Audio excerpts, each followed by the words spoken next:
Hey guys, today we're going to talk about urine formation. We're going to identify the characteristics of a countercurrent mechanism and explain its role in the concentration of urine.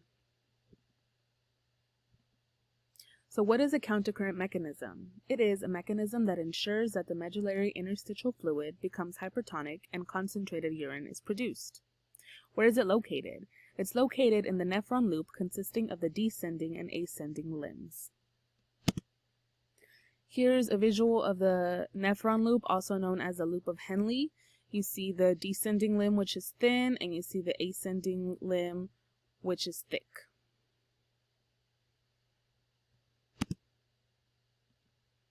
So here are a list of 5 steps that tells us how the countercurrent mechanism works. I'm going to go ahead and skip to the next slide where you'll see the same exact steps. It'll just be next to a visual to make it easier to understand.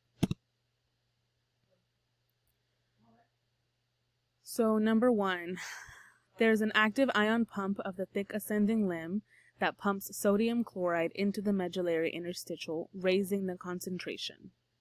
You see that here.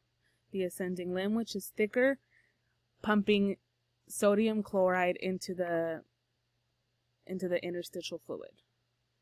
Number 2, tubular fluid in the thin descending limb and interstitial fluid quickly reach osmotic equilibrium because of osmosis of water out of the descending limb, which you see here. We have our descending limb and we see the osmosis of water into the medullary interstitial.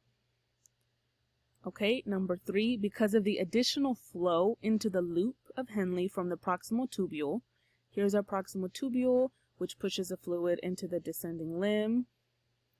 It causes a hyperosmotic fluid from the descending limb to flow into the ascending tubule. So here we see it flows up into the ascending limb.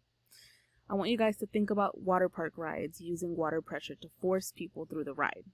Number 4, as the descending limb reaches equilibrium with the medullary interstitial fluid while continuing to push tubular fluid into the ascending limb, here, more solute is pumped out of the tubules into the medullary interstitium, and this is from both limbs. This is the water from the descending limb and the sodium chloride from the ascending limb.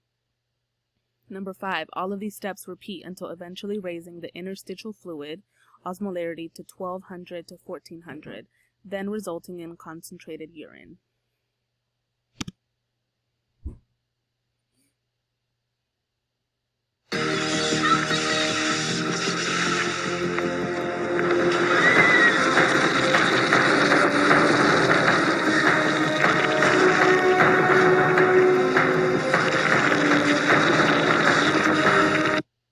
Thank you guys for watching.